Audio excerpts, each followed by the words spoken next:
Hey yo, Pincer 2.0. We're gonna completely drop a little teaser. Rise of Kingdoms, Lilith, you're so sneaky. Okay, this is gonna be the video that's gonna go through the new video on YouTube that Rise of Kingdoms dropped on their official channel that talks about the new update that's coming into the game. It's coming into the game, I think, at next reset after this one. Anyways, we'll go through all of this and we get a little sneak peek into Pincer 2.0. And we got, what's this, Bulwark? We already got that going. Okay, a new special inscription. So we'll talk about that. We'll go through all of this when we come back right now.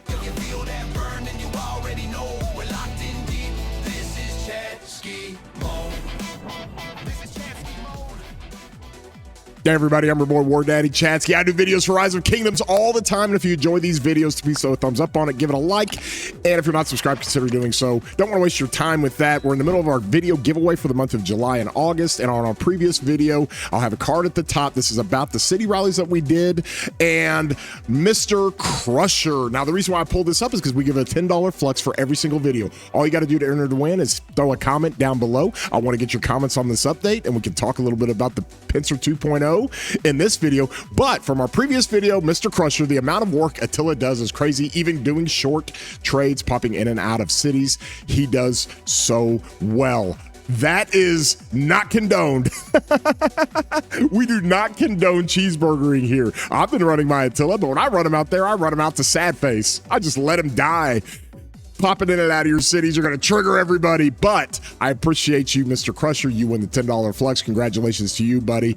And what you're seeing in the background here is the video that they put out for Rise of Kingdoms, right? We're going to watch this video together. We're going to go through it. We're going to talk briefly about some of the different KVK stories and different things that they bring up. So let's do that. And before we do, hold on. Let me go ahead and hit this little button here. I'll slow down the music, and we're going to start. It's a 4-minute video, by the way. Hello, governors. And I'm Leo. Sunny. We're back with another update. Sunny's our new person for stepping in for a goose. We've got a brand new event, a new KVK storyline, a new commander, and more. So let's take a look. New event, let's go. First up, we'll go Esmeralda's Prayer and Esmeralda Collection that you test your luck for tons of rewards. Hey, yo. Riches Unveiled lets you collect palette knives to restore mirrors and uncover hidden treasures. Hey, yo. Plus, familiar events like Arms Training, Ruins Among Ruins, and Governor's Choice are back. Okay. Let's go back through this just a little bit. Okay, Riches Unveiled, we've seen that before, right? We've totally seen this before. Events like Arms Training, and then you got Arms Training Lohar, and Governor's Choice are back. Ruins Run, and then Governor's Choice effect? What is this? Governor's Choice? We're voting for popularity contests now? Is that within your own kingdom? We'll have to look at that. Hey, yo. But you have rankings here? What is this? 25% resource production? We've got new city skins? What? What is going on here? What is this event? Pure Love Warriors. Popularity Star. Are you kidding me? Governor's Choice? What is this? Oh my gosh, we're going to give a new city theme? Hold on, I got to take a screenshot of that. New city theme when it comes to that? What?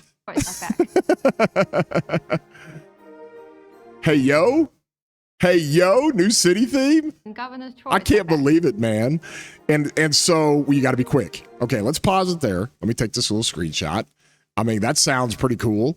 And from there, let's go in. New event and Governor. Radiant Rivalry event is coming as the pivot during the New Kingdoms. 2 neighboring kingdoms will be matched as rivals. Okay, 2 neighboring kingdoms matched as rivals. Kingdom members can play quests to earn points. Ah, okay. At the end of each day, the kingdom with higher points score 1.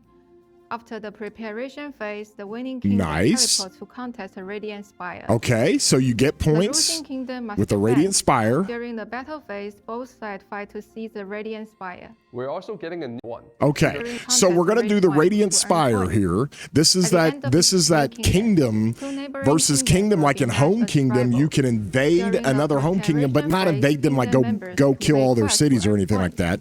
This is just a spire that they put up. At the end of the day, the kingdom with the highest points will win. So all the members of the kingdom participate in all this. Building power, research power.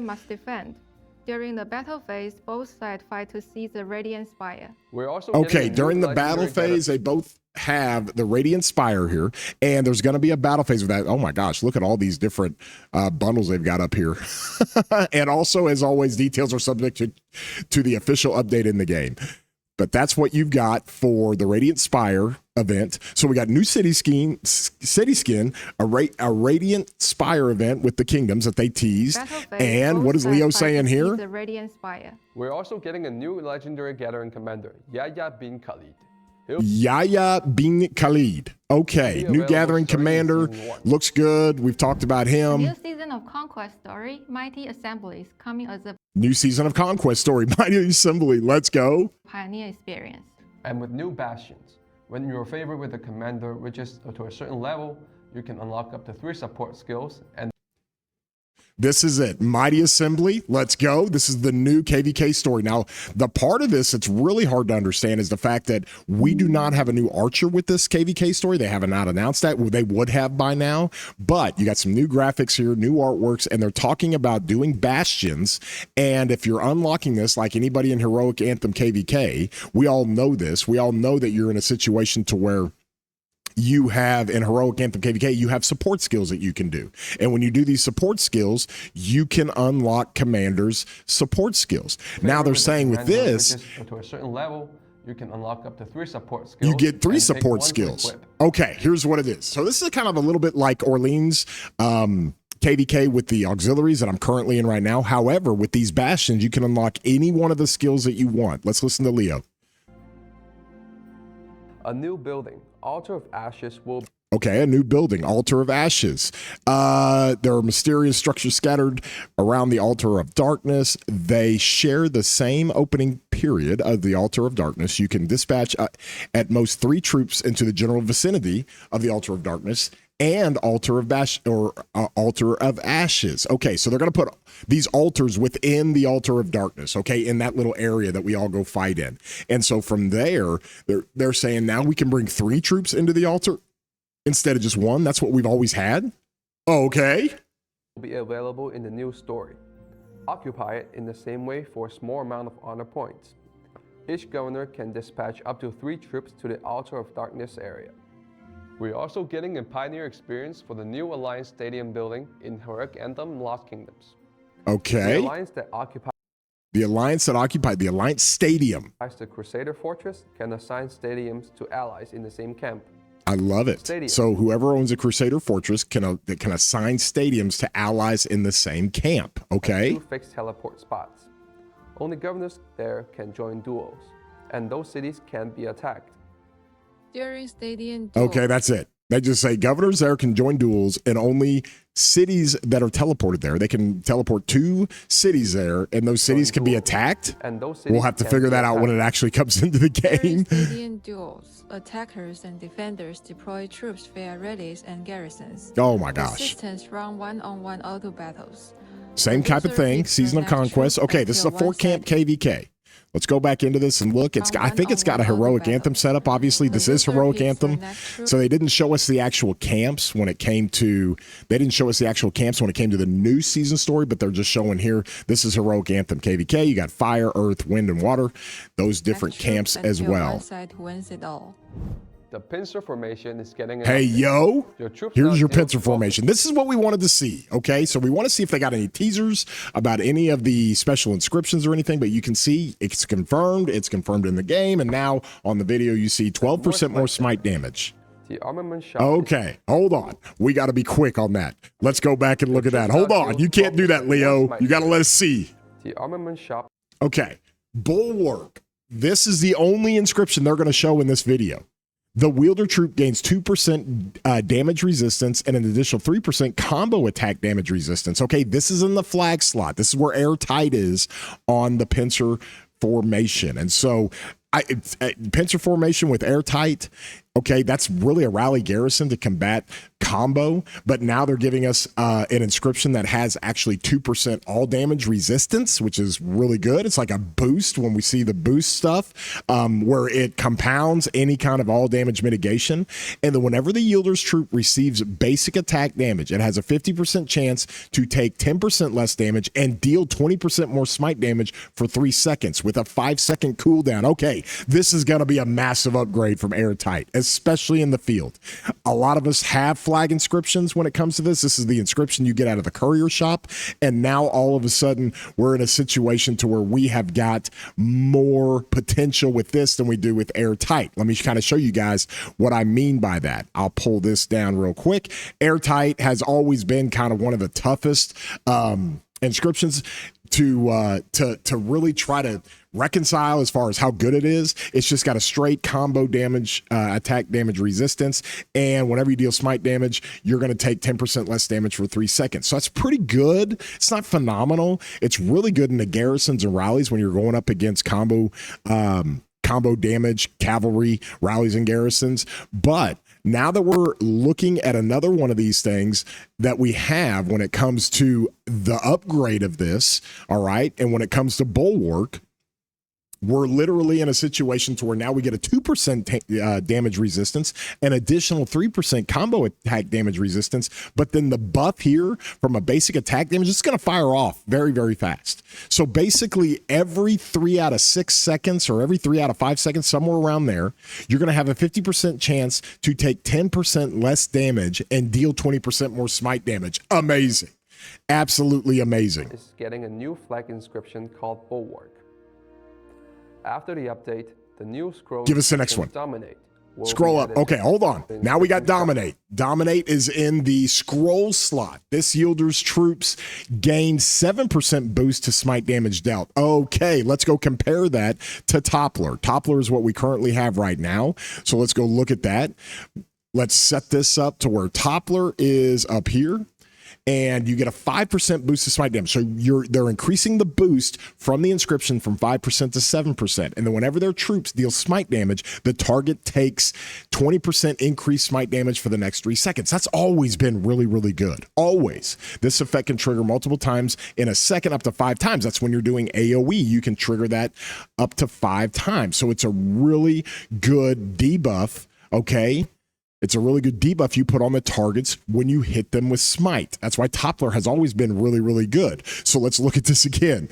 We've got a 7% boost. Hold on. Let me go ahead and get my settings here where they need to be. Let's do 1080 or 1440 so we can see it a little bit better. The Yielder's troop gains 7% boost to smite damage dealt. When the dealing smite damage, if the hit troop has more than 50% units remaining, then your troops are going to deal 20% more smite damage to it for the next 3 seconds. Okay? If not, your troops gain 30% bonus to the instance of smite damage dealt. Okay? And so this effect can be triggered up to 5 times per second. Hey, yo. All right, so a little bit tricky wording here. All right, so when you're dealing smite damage and the troop you hit has more than 50% units, then you're going to deal 20% more smite damage to it for the next 3 seconds. Okay, so you hit the troop, your Sun Tzu hits the target troop, then and they have over 50% units, then you get that 3 second buff of dealing 20% more smite damage. So whoever you've got behind Sun Tzu, that AoE smite damage gets enhanced by 20%. And then if not, if the target's troop has less than 50% remaining, okay, then your troops gain a 30% bonus to the instance of smite damage dealt. So they're going to say, I guess, to that instance when you do that. Like if you hit a target, here's the TLDR. You hit a target if it has less than 50% units remaining, okay, on the HP bar, it has less than 50%, then on that instance you hit them, you're going to get a 30% bonus of smite damage. And if it has more than 50%, then you're going to get the buff for yourself to deal 20% more smite damage for the next 3 seconds, okay? This effect can be triggered up to 5 times per second, okay? So I don't know which effect. I don't know if it's the 50% more effect or the 50% less effect. We're going to get into that, obviously, when they release the Pincer 2 formations. These are just teasers, but this seems really, really potent and powerful. So that's what you're looking at for the scroll slot when it comes to Pincer 2.0. Okay, we're just enhancing a ton of smite damage, whether it's a buff you get for the next 3 seconds or whether it's the damage you just put on the target for that instance. Okay, in the new season Conquest, let's keep going. Army group features. Let's go. Let's go. First up, a new quick join. I love that. Groups. The Army group interface has been optimized quickly. I love it. The troops Leo and Sunny, look at their marches. When creating an army group, you can now recommend a unit type to governors who join. Okay. Alliance bounties now include quests for killing enemies with army groups. Okay, so we're going to have to look at that army group stuff when it comes to this. I love army groups. People need to run more of them. It's very easy for people to run them, and it helps all of your players, okay? Army groups. The Arc of Osiris battle display is getting some major upgrades. Arc of Osiris? The interface and points panel now show both sides Anubis challenge progress. So we have Anubis challenge progress. Okay. Battle records now include Anubis defeat details. Battle records include that. Type and time. Let's go. We've also optimized the Osiris League and Arc of Osiris visuals, better city themes, combatant list, and key combatant city themes. Plus, we've integrated simplified VFX into light mode to reduce visual clutter during battles. I love it. Light mode, clutter during battles. Okay. And that's everything we have. Okay, so that's everything that they've got. One of the things we got to come back to, and I want to make sure we get this right, is because the city theme is really pretty sneaky, okay? They put this out, and it's just crazy. 25% more resource production. This is great, obviously, for farms. It's great for off season, just to run up your city resource production. I don't think we've ever seen a legendary city skin that's got resource production in it like this. That's crazy. And then, of course, you've got all the different things that come to the Radiant Spire and how kingdoms can go against one another. Let me see. We'll pull it back here. They're going to match you up and you do daily quests to try to win that. You've got all kinds of stuff going on in here. You got the new story that's sad for Archer players because with the new season of Conquest story, we're stuck in a situation to where we're not going to be able to get another Archer commander. We thought, but it was never guaranteed, but we thought we would get a new Archer commander with the new KVK story. Okay. And so that has not been the case. And then of course we've got the Pincer stuff. So we got all this stuff to talk about. And I'm sure everybody's going to have a lot of comments to put down in the comment section. We've gotten 2 of the special inscriptions. We got no information on the rares. There's leaks out there. People have seen some of this stuff. I'm not going to comment on those leaks, but from there, it's interesting to see how all this stuff works out. They give us a little teaser about this, and then the update should be coming up very, very soon, and I'm sure we'll go through all of that. So stick around right here on this channel. Make sure you check it out. Be sure to subscribe, and we will go through all of that once Pincer 2 unlocks with the new update that we're going to see. And I think we've got that update. Let me see here. What is the date of that? I thought we had it in here somewhere. Here it is. We're going to have this update. It's going to be at July 30th at 6 UTC. That's going to be, let's see, Thursday at 6 UTC. And so late night for North American players on Wednesday. When you wake up Thursday, you're going to have all this stuff that we're going to go through. So with that, if you guys did enjoy this video, let me get back to my music here. If you guys did enjoy this video, please throw a like up here. It helps out the channel a ton, helps out everything. And don't forget to enter that $10 Flux giveaway that we do. All you got to do is put a comment down below. Love you guys. Appreciate you guys. And wherever you may be, we hope you have a good morning, good afternoon, good night. We'll see you, broskies.